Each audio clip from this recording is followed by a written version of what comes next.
Goeiedag vriende, daar was die afgelope paar dae heel paar verwysings na John Oosthuizen, voormalige redakteur van die Kerkbode, se Facebook-plasing van 25 Januarie, oor sy pad uit die geloof uit en die redes daarvoor. Daar was verskil hoe Christene sy plasing behoort te ontvang. Ek het dit gelees en besef dat hier 'n baie sinvolle bespreking kan uitkom, juis omdat ek ervaar dat baie mense daar buite John se beskouing deel en ook aktief verkondig, en dat nie alle Christene weet hoe om sulke opinies te hanteer of 'n antwoord daarop te gee nie. So die twee punte wat die hele tyd in hierdie gesprek gaan deurskemer is, nommer 1, wêreldbeeld voorveronderstellings, nommer 2, definisies. John, soos elkeen van ons, kom met spesifieke voorveronderstellings oor die wêreld waarin ons leef, oor God en oor die mens, sowel as definisies van sekere woorde en begrippe, waarvan af hy dan sy gevolgtrekkings en ook sy aantuigings maak.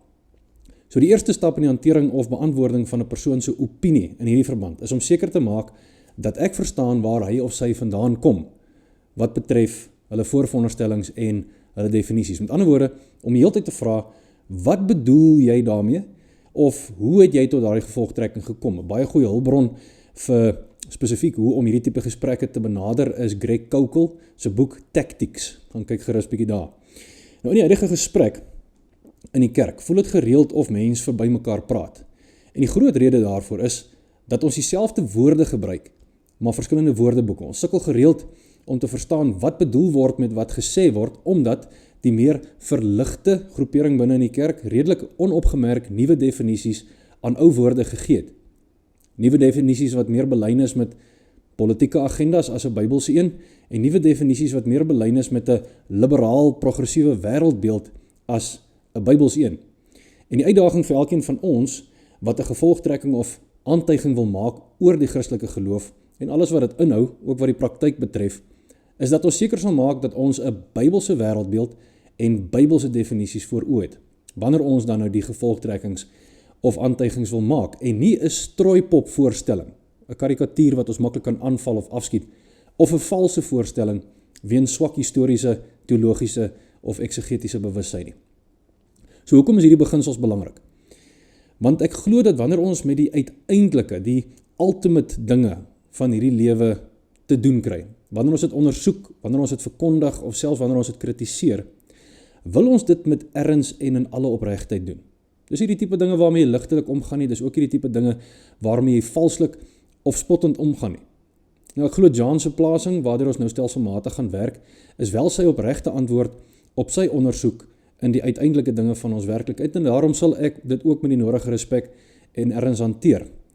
Maar omdat dit 'n direkte aanval op en afskiet van die Christelike geloof is, gaan sy argument geweeg moet word of dit werklike aantuiging is teen Bybelse Christendom, of teen sy eie idee van Christendom, of bloot teen sy ervaring van mense wat hulle self Christene noem. En hierdie laaste punt is veral belangrik. Punt wat ek 'n paar keer gaan maak. Jy kritiseer nie vir Beethoven as 'n meesterkomponis, bloot omdat iemand wat so pas begin klavier speel het, sy musiek swak speel nie. Of omdat 'n moderne komponis sy musiek gevat het, dit verwerk het en dit net nie gewerk het nie.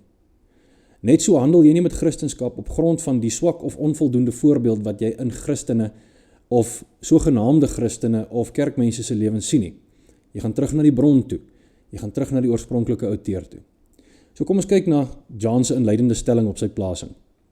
'n Paar dinge het my die laaste paar weke meer as ooit van tevore oortuig waarom ek vandag 'n radikaal bevrydende humaniteit verkies bo die Christelike geloof. Nou reg, wat is die voorveronderstellings wat ons in hierdie inleidende stelling van John sien? Voorverstelling nommer 1. Christendom is bindend, dit boks jou in, dit onderdruk jou, dit vra van jou om iets of iemand anders as jouself te wees. Voorveronderstelling nommer 2 wat hiermee saamhang, humaniteit, menslikheid, om jou autentieke self te wees, om ontkoppel te wees van God en van sy voorskrifte na die ander kant toe is bevrydend en dit is verligtend. En hierdie beginsels is die kernvoorveronderstellings van 'n humanistiese wêreldbeeld, waar die mens in die sentrum van alles staan. As die humanistiese wêreldbeeld 'n slagspreuk sou gehad het, sou dit die woorde wees van Shakespeare in Hamlet. To thine own self be true. Met ander woorde, wees eerlik met jouself, oor jouself, aanvaar jouself en leef volgens jou eie waardes. En opmerklik is hierdie die heel eerste versoeking waarmee ons in die Bybel te doen kry, en sedertdien die primêre inklinasie van die mens se hart. Die slang se argument aan die vrou in Genesis 3 was, God het nie jou beste belang in gedagte nie. Hy wil jou aan hom gebonde hou, hy wil jou inboks, hy wil jou onderdruk. Daarom, eet van die vrug, sodat jy verligting kan kry en bevry kan raak van God se onderdrukking. Nou, dit is die primêre dryf van die humanistiese wêreldbeeld, waar die mens die absolute gesag in hierdie wêreld is, nie God nie. En ons hoogste prioriteit is om van goddelike onderdrukking of godsdienstige onderdrukking bevry te word. Nou wat sê God vir ons in sy woord daarinteen? So ons gaan kyk 'n bietjie na die Bybelse wêreldbeeld. Johannes 8 vers 31 tot 32. Toe het Jesus vir die Jode wat hom geglo het gesê, as julle in my woord bly, is julle waarlik my disippels en julle sal die waarheid ken en die waarheid sal julle onderdruk, inboks? Nee, die waarheid sal julle vrymaak. En wat is hierdie waarheid? In Johannes 14 vers 6 sê Jesus, ek is die weg, die waarheid en die lewe. Wat is hierdie waarheid? Jesus is die waarheid. Johannes 18 vers 37 staan hy voor Pilatus en sê, hiervoor is ek gebore en hiervoor het ek na die wêreld toe gekom om oor die waarheid te getuig. Elkeen wie se bestaan in die waarheid gegrond is, luister na my stem. En dan baie belangrik, wat is die uitwerking daarvan om in hierdie waarheid te leef? Johannes 8 vers 36. As die Seun julle dan vrygemaak het, sal julle werklik vry wees. So die Bybelse wêreldbeeld skets vir ons 'n totaal ander prentjie as 'n humanistiese een. Ware vryheid, sê die Bybel vir ons, sê Jesus vir ons, lê in toenadering tot God. Want dit is toenadering tot die waarheid van ons werklikheid. Om van God te probeer vrykom, is om te probeer vrykom van die waarheid en daarom gebonde te raak aan die leuen. Dit is die enigste twee opsies wat daar vir ons in hierdie lewe is. Gebonde aan die waarheid, Jesus, God drie-enig in sy woord en daardeur bevry tot die ware lewe, of gebonde aan die leuen wat lei na die ware dood. Ons kyk wat sê John verder. Humaniteit is die eienskappe wat ons mens maak. Soos die vermoë om lief te hê en deernis te hê, kreatief te wees en 'n morele lewe te probeer lei.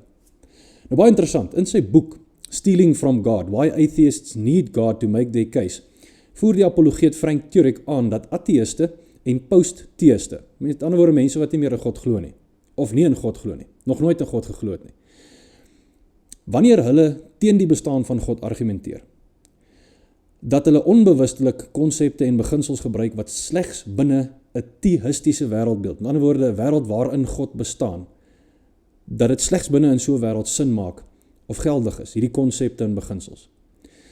En daarom meen hy dan dat hulle intellektuele kaping pleeg deur dinge soos moraliteit, rede, wetenskap, logika en menseregte te gebruik, terwyl hierdie konsepte slegs konsekwent in 'n Christelike raamwerk toegepas kan word. Liefde en deernis is 'n funksie van ons verstaan van hoe 'n morele lewe behoort te lyk, maar waar kry ons die idee dat liefde en deernis 'n goeie ding is vandaan? Die oorgrote meerderheid eerlike historiese argumenteer dat ons dit van die Joods-Christelike wêreldbeeld afkry. Dit was nooit in ander kulture die norme nie. In ander kulture was dit oorlewing van die sterkstes, mag, gesag, uitbuiting, oorheersing, onderdrukking, selfverryking, selfbevrediging. Hierdie was die norm. Want dit is die dinge wat die mees natuurlik in die mens voorkom. Enigeen van ons wat al 'n kind moes grootmaak sal getuig, liefde en deernis kom definitief nie natuurlik nie. Dis nie 'n inherente ingebore menslike eienskap om selfloos, altruïsties, onselfsugtig, vrygewig, empaties ensovoorts te wees nie. Dit is gedrag waarin jy in gesosialiseer moet word. En waar kom die idee vandaan dat hierdie gedrag beter is as enige gedrag tot die teendeel, soos wat ons vandag en deur die geskiedenis by mense kan sien, dat daar eerder selfsug, hebsug, afguns, tribalism, jaloesie is. Ons sal sê, maar dis ons menslike moraliteit wat vir ons wys dat hierdie dinge verkeerd is en hierdie ander dinge reg is. Maar die probleem is egter, as daar nie 'n objektiewe moraliteit daar buite is waar volgens ons eie gedrag kan meet nie, is daar geen argument wat ons kan maak teen die beginsel dat in 'n wêreld sonder God daar nie iets is soos moreel of immoreel nie. Hoogstens sou ons kon praat van, miskien, 'n westerse moraliteit, 'n Midde-Oosterse moraliteit, 'n Verre Oosterse moraliteit, 'n sosialistiese moraliteit of 'n kommunistiese moraliteit ensovoorts. En geen legitieme raamwerk waar volgens ons kan sê, maar een van hierdie moraliteite is beter as die volgende nie. Sonder God, en dus sonder sy objektiewe, altyd en oral geldende morele standaard, sou enige voorkeur tussen hierdie moraliteite, In ander woorde, ek sê hierdie is beter as daai of daai is beter as daai. So enige voorkeur tussen moraliteite van ons kolonialiste of supremaciste maak, wat uit hoogmoed of bevooroordeeldheid ander moraliteite onderdruk. Dis een van daardie logiese inkonsekwenthede wanneer die meer ideologies georiënteerdes teen enige vorm van kolonialisme en supremasie argumenteer en onverhoeds self daaraan meedoen deur die propagering van hulle idees as ons idees is beter as ander mense sin. Ook wanneer ons by die definering van konsepte soos liefde en deernis kom en ons nie 'n objektiewe goddelike riglyn het waarvolgens ons dit kan definieer nie, het ons weer eens 'n probleem. Want dan kan jy uiteenlopende dinge lief hê. Jy kan boosheid lief hê of jy kan geregtigheid lief hê. Met geen manier om te onderskei dat die een beter is as die ander nie. Want wat vir jou dalk boosheid is vir my geregtigheid. En wie bepaal wie is reg? As daar nie 'n God is wie se opinie beide myne en joune transcendeer nie. Liefde kan dalk vir jou dui op aanvaarding. Aanvaarding van jouself en aanvaarding van ander. Dit kan dalk vir jou dui op selfliefde, deur selfbevrediging, selfs selfliefde ten koste van ander. Dit kan dalk vir jou dui op ko-afhanklike verhoudings, op besitlikheid, op beheer. Dit kan dalk vir jou dui op vriendskap, romanse of omgee vir ander. Maar as God nie liefde definieer nie, is alle menslike definisies van liefde arbitrair, relatief en is onderhewig aan verandering, selfs radikale verandering. So ons kan vandag liefde definieer op een manier wat vir ons môre lyk na haat. En niemand sou 'n legitieme argument daarteen kan maak nie, want as die mens self liefde definieer, is liefde relatief en het die woord geen inherente betekenis nie. En kan ek eintlik daarmee maak net wat ek wil. John sê verder, ironies genoeg is dit Christene wat daardie oortuiging om weg te stap van hulle geloof by my bevestig het, en nie ateïste nie. Dit was veral die brande in Kalifornië en die reaksie daarop van fundamentaliste en die hele storm wat in Amerika sowel as hier losgebars het oor die episkopale biskop in Washington se boodskap aan Donald Trump wat my opnuut laat besef het, daar is geen salf aan te smeer nie. Die feit dat Christene my weggedryf het van die geloof en nie ateïste nie, wys maar net hoe menslike gedrag sterker praat as enige teologie. Hulle gebrek aan empatie, liefde en begrip staan in skrille kontras met die waardes wat hulle verkondig. Nou hier moet 'n mens nou 'n paar punte maak. Eerste punt. Ek gee toe en ek stem heel hartig saam dat daar baie is wat hulle self Christene noem en week na week in die kerk sit wat God se voorskrifte en God se bepalinge absoluut verontagsaam. Terwille van 'n politieke agenda, nasionalistiese sentimentaliteit of sommer net doodgewone ongeredde onchristelikheid. Weereens, ons veroordeel nie die komponis op grond van die onbekwaamheid of die onwilligheid van die student nie. So dis die eerste punt. Die tweede punt. Jou opinie oor biskop Marianne Budd se toespraak teenoor Trump gaan redelik bepaal word deur jou wêreldbeeld vooronderstellings, of jy dit in 'n positiewe of in 'n negatiewe lig beskou. Die feit dat die hoofinslag wat jy uit haar boodskap kon haal, die standaard linkse ideologiese praatpunte was, onder andere 'n positiewe blik op radikale genderideologie, godsdienstige pluralisme en geen respek vir nasionale grense en immigrasiewetgewing nie. Behoort vir jou iets noemenswaardig te sê oor diegene wat gedink het sy het 'n geweldige profetiese preek gelewer? Of behoort vir jou iets noemenswaardig te sê oor diegene wat gedink het sy het 'n kerklike platform misbruik om politieke aktivisme te bedryf, eerder as om 'n unieke kans waar die hele wêreld toegebruik het op evangelisasie aan te gryp? Dis die tweede punt. Die derde punt.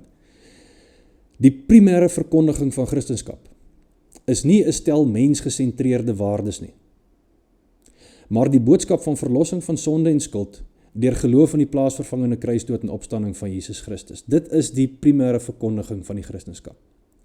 Ons Christelike waardes, daar gestel en gedefinieer deur God self in sy woord, word afgelei van hierdie God-gesentreerde waarheid en is die vrug van 'n bekeerde en 'n geregenereerde hart.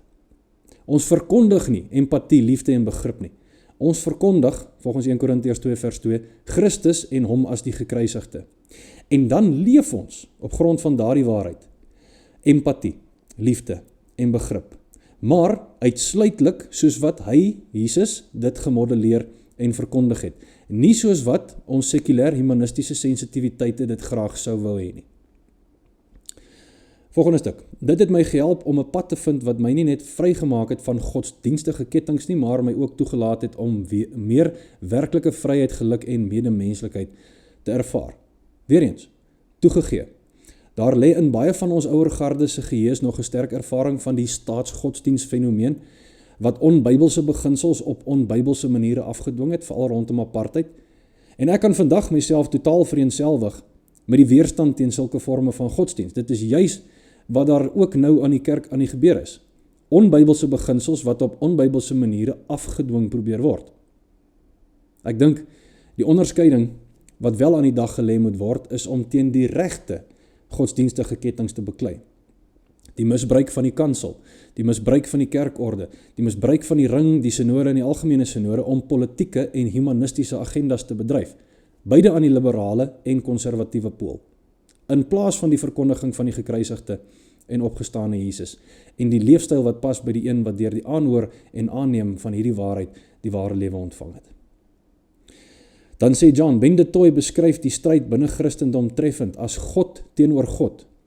Die reaksie daarop hier op my muur, hy praat van sy Facebook muur, het my byna net soveel verstom soos die reaksie op biskop Marianne Budd se boodskap aan Trump. Dit lê die vinger op 'n diep ironie binne die godsdiens.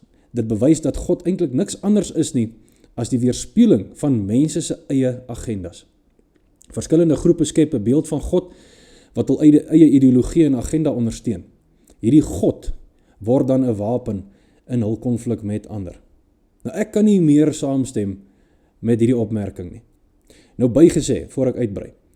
Mens moet in gedagte hou dat Dr. Ben de Toy 'n selferkende post-theïs is. Met ander woorde, sy wêreldbeeld voorveronderstelling sluit nie die moontlikheid van 'n God in nie en evalueer hy dus die stryd binne die kerk deur daardie lens. Dat dit bloot een groep se arbitrære idee van God is wat stryd teen 'n ander groep se arbitrære idee van God. Dat die idee van 'n ware God teenoor 'n valse God nie moontlik is binne in sy wêreldbeeld nie. Maar ek stem saam met die beginsel agter wat hy sê. Ek is besig om 'n studie te doen van die invloed van die filosofie vanaf Descartes tot en met Derrida en die invloed wat dit op die westerse Christendom gehad het en spesifiek op mense se godsbesef en hulle godsbeeld. Nou is ongelooflik interessant om te sien hoe daar in die afgelope 500 jaar hierdie twee strominge, uiteenlopende strominge in Christendom was. Die een stroom van die reformatie af vir wie die filosofie altyd in diens van en onderhewig en ondergeskik gebly het aan die teologie en vir wie die Bybel die woord van God gebly het soos wat dit histories deur die Christendom verwoord en aanvaar is. En die ander stroom vir wie die teologie ondergeskik geraak het aan die filosofie van die dag. En natuurlik aangepas en hersien en vertaal en verdraai en geredigeer en gerediseer is onderhewig aan die winde van verandering in die teologie van die dag. En in daardie opsig sou mens eintlik kon sê dat die afgelope 500 jaar, net soos vorige 5000 jaar, dit die geval was binne die kerk en ook binne die breër samelewing van God, nie teenoor God nie, maar God teenoor afgod. Binne 'n wêreldbeeld waar 'n persoonlike en almagtige God werklik bestaan, met die vermoë om homself op verstaanbare wyse aan sy skepsels te kommunikeer, sal dit altyd 'n geval wees van stryd oor ware God teenoor valse God, en nie bloot arbitrære God teenoor arbitrære God nie. Met ander woorde, jou gevoel en beskouing oor die stryd in die kerk, is dit nietig of is dit nodig? Hang alles af van jou wêreldbeeld voorveronderstellings, of jou wêreldbeeld 'n ware God toelaat. Kyk maar net na die verskeie teologiese strominge, sê John. Protestantisme alleen het duisende denominasies, elk met hul eie siening van wat die waarheid is. In die NG Kerk alleen veg hulle soos kat en hond oor wie nou regtig die Heilige Gees se stem hoor en hulle doleer en gaan te kere dat die bissies bewe. Intussen krepeer daar mense van honger en dors. Weer eens 'n paar opmerkings. Eerste opmerking, ek dink nie dit is baie akkuraat of eerlik om te sê dat elkeen van die duisende protestantse denominasies hul eie siening van die waarheid het nie. Op die heel minste, om te kwalifiseer as protestants, behoort daar ooreenstemming te wees op grond van die kernwaarhede van die geloof, soos vervat in ons 3 ekumeniese belydenisse, geloofsbelydenis van Nicea, apostoliese geloofsbelydenis en geloofsbelydenis van Athanasius. En die oorgrote meerderheid van protestantse denominasies skaar hulle self ook by een of meer van die protestantse belydenisskrifte. Dortelieriels, Heidelbergse Katekismus, Nederlandse geloofsbelydenis of die Westminster Confession of Faith, ensovoorts. Die groot geskille onder protestante is nie oor watter God die ware God of ware verlossingsleer is nie, maar meerendeels oor kerklike praktyk, Hoe dink ons oor die nagmaal? Hoe dink ons oor die doop? Hoe dink ons oor lidmaatskap en oor tug ensovoorts? Punt nommer 1. So punt nommer 2. Die geveg in die kerk oor wie nou eintlik die Heilige Gees se stem hoor, hang af van hoe daar gedink word oor waarna geluister moet word. Vir een groep is waarna geluister moet word om die Heilige Gees se stem te hoor, die 50% plus 1 by 'n demokratiese stemming op die synodevloer. As ons 50% plus 1 gekry het, het die Heilige Gees helder en duidelik gepraat. Vir 'n ander groep is waarna geluister moet word in die woord van God, wat in sy volheid deur die Heilige Gees geïnspireer is. Met ander woorde, luister ons na menslike konvensie en tradisie en plak die stempel van die Heilige Gees daarop, of luister ons inderwaarheid na die Heilige Gees, soos wat hy met ons deur sy woord praat? Dis waaroor die stryd gaan. Punt nommer 3. Ek stem 100% saam dat die stryd in die kerk ons as predikante weghou van die broodnodige plaaslike bediening. Ek self het 'n ongesonde hoeveelheid tyd die laaste 3 jaar hier in ons synode spandeer aan kerklike taakspanne, vergaderings, terugvoer, proefsteke, inligtingsessies, ASM en synode besoeke, verslae, krities deurwerk en YouTube-video's maak. Maar solank as wat daar in ons kerklike strukture gepoog word om God se waarheid te verruil vir menslike ideologie, is dit maar wat gedoen moet word. En ek glo dat die Here die arbeid sal beloon deur die hulp te stuur wat nodig is om die plaaslike bediening aan die gang te hou. John sê die een lot sê homoseksualiteit is 'n sonde, terwyl ander sê dit is natuurlik en deel van God se skepping. Hierdie verdeeldheid en onbesliste aard van 'n sogenaamde goddelike stem versterk my oortuiging dat daar nie regtig 'n God is soos wat aan ons voorgehou word deur die kerk nie. Met ander woorde, 'n God wat aan mense duidelike en onteenseglike riglyne gee nie. Elke groep projekteer maar eintlik net hulle eie idees en bied dit dan aan as God se wil. Nou hierdie is 'n ongelooflike goeie insig, maar met die verkeerde gevolgtrekking. Hoekom is daar so 'n skynbare onsekerheid oor hierdie kwessie van die aanvaarbaarheid van homoseksualiteit binne die Christelike gemeenskap? Is dit, soos wat John sê, as gevolg van 'n God wat nie sy wil duidelik genoeg kan kommunikeer nie, of selfs nie bestaan nie? Of is dit dalk die gevolg van mense wat nie wil aanvaar wat God rakende sy wil aan hulle kommunikeer nie? Kom ons kyk gou na 'n paar tekste. Ek gee vir julle in die 2020 vertaling. Levitikus 18 vers 22. By 'n man mag jy nie slaap soos wat jy by 'n vrou slaap nie, dis iets afstootliks. Levitikus 20 vers 13. As daar iemand is wat by 'n manlike persoon slaap soos by 'n vrou, het hulle albei iets afstootliks gedoen. Nou kom ons by die Nuwe Testament, Romeine 1 vers 26 tot 27. Daarom het God hulle oorgegee aan oneerbare drange, want hulle vroue het die natuurlike seksuele omgang verruil vir omgang wat teen die natuur is. Net so ook het die mans die natuurlike seksuele omgang met die vrou laat vaar en vurig begin brand van begeerte na mekaar. Mans het met mans skandelikheid bedryf en in hulle self die verdiende loon vir hulle afwyking ontvang. 1 Korintiërs 6 vers 9 tot 10. Weet julle nie dat onregverdiges die koninkryk van God nie sal beerf nie?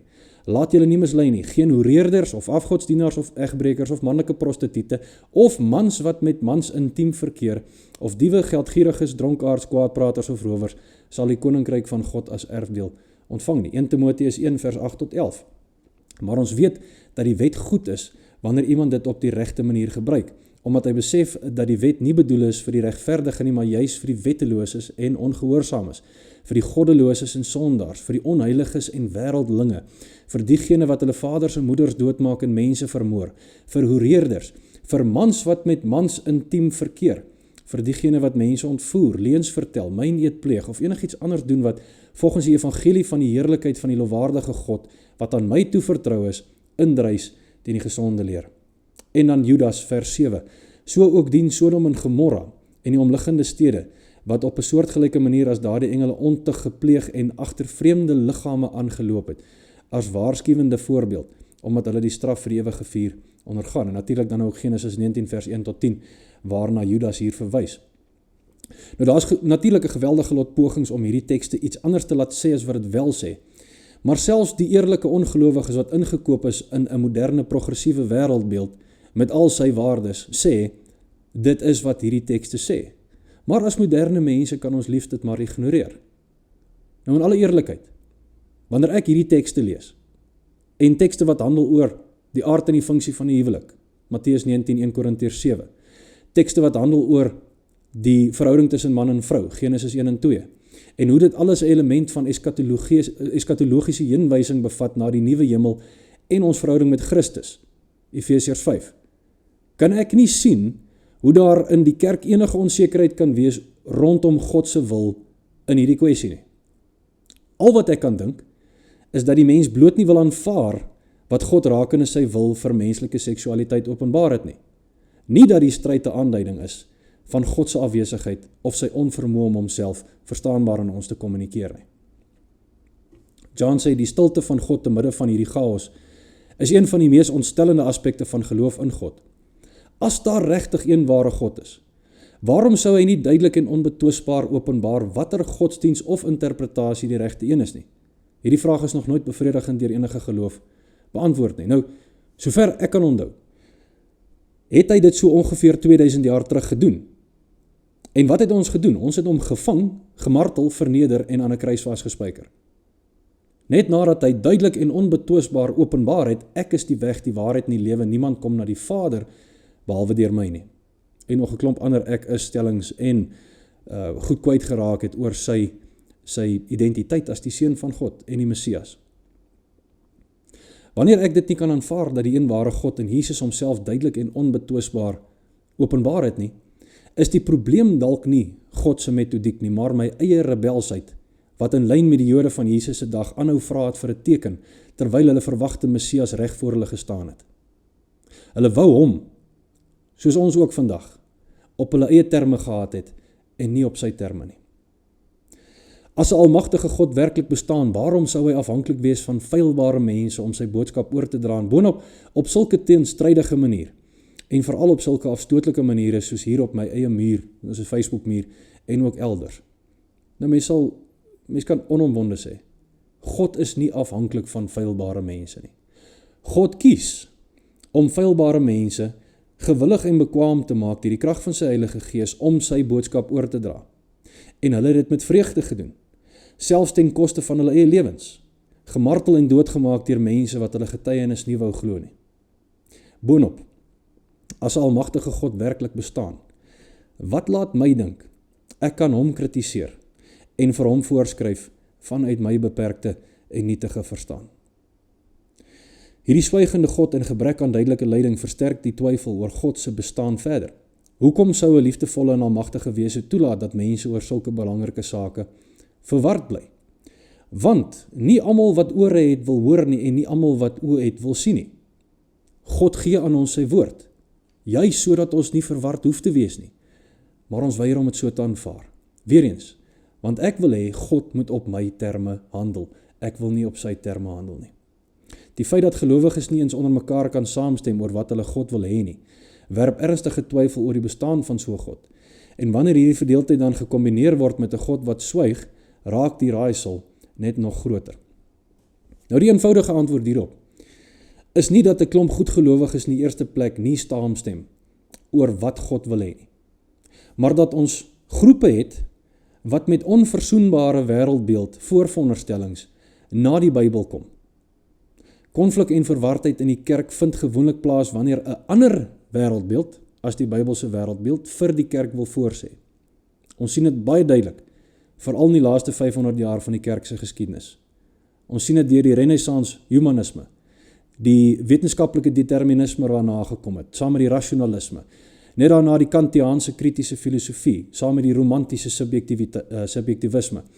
Wat daarna gekom het was die protestantse liberalisme en die Duitse hoërkritiek, Hegeliaanse dialektiek, eksistensialisme, postmodernisme, progressivisme. En dan is dit bloot 'n geval van gelowiges wat nie onder mekaar saamstem nie, dan is daar 'n dinamika in spel, waar ook ongelowiges en aktiviste, humaniste, kulturele Christene en posttheïste in kerke en op synode sit, soos onder andere Ben de Toy, toe hy nog 'n synodale posisie gehad het en diep in sy geloofsdekonstruksie in was, wat die Bybel laat buikspreek om legitimiteit aan hulle eie wêreldsbeskouings te verleen. Wat die Bybelse wêreldsbeskouing en godsbeskouing, mensbeskouing, moraliteit en etiek wil aanpas vir 'n moderne gehoor of vir spesifieke ideologiese toewydings. In teenstelling met die dogma van geloof en die chaos van verdeeldheid en twis binne die Christelike geloof, bied humanisme 'n bevrydende en vreugdevolle lewensbeskouing waar daar geen behoefte is aan gode nie, boonop sonder die laste van goed soos erfsonde, hel of die vrees vir 'n straffende God. Nou ek wil ten sterkste met hierdie stelling verskil. Ek het onlangs Andrew Doyle se boek gelees, The New Puritans, How the Religion of Social Justice Captured the Western World. En ek wil dit ten sterkste aanbeveel vir enigeen wat krities wil omgaan met die huidige kultuur. Doyle argumenteer in sy boek dat die moderne sosiale geregtigheidsbeweging ooreenkomste toon met die Puriteinse godsdienstige beweging van die 16de en 17de eeu. En hy dui aan hoe hierdie nuwe ideologie dogmaties en onverdraagsaam is teenoor enige afwykende menings.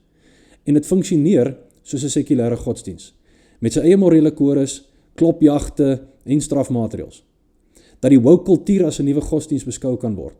Dat kanseleerkultuur 'n vorm van sosiale beheer aangeneem het. Morele absolutisme rondom ras, geslag en identiteit floreer in hierdie nuwe godsdiens. Hoe vryheid van spraak en kritiese denke deur die woke godsdiens bedreig word.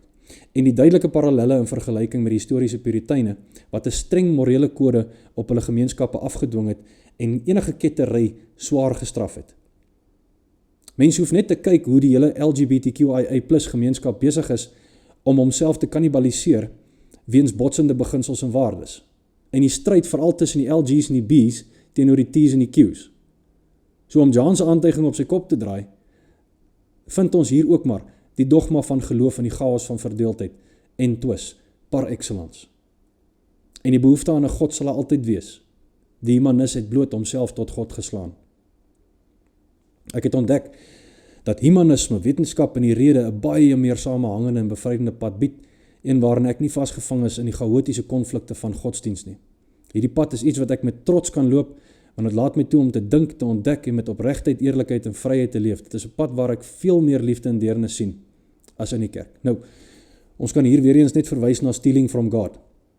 Dit was die Christelike waardes van die mens wat na die beeld van God geskape is en van die God wat 'n ordelike heelal geskep het, wat die wetenskap en die rede op die spits gedryf het. Nie humanisme nie. Gaan lees gerus apologeet J. Warner Wallace se boek Person of Interest en sekulêre historikus nogals Tom Holland se boek Dominion, wat hierdie saak vir ons onomwonde stel, hoe dit die Christenskap is wat hierdie moderne waardes vir ons ingebring het. Toegegee, daar's baie liefdeloosheid in die kerk. Ware liefdeloosheid. Nie die sosiale geregtigheidsdefinisie van liefdeloosheid nie. Maar weer eens, sulke mense moet daarop gewys word, soos wat Jesus met die Fariseërs gemaak het, dat hulle nie in lyn beweeg met God se woord nie. Weer eens, ons veroordeel nie die komponis op grond van die onbekwaamheid of die onwilligheid van die student nie. En dan het ek 'n bietjie van 'n persoonlike uitdaging. Ek kyk na John en soortgelyke kritici van die kerk en godsdienste ander plasings op hulle Facebook-blaaie en hoe hulle dan interaksie het met die mense, veral goedgelowiges, selfs dalk bietjie naïewe gelowiges, wat op hulle vele uitlokkende plasings op hulle Facebook-blaaie dan nou kommentaar lewer.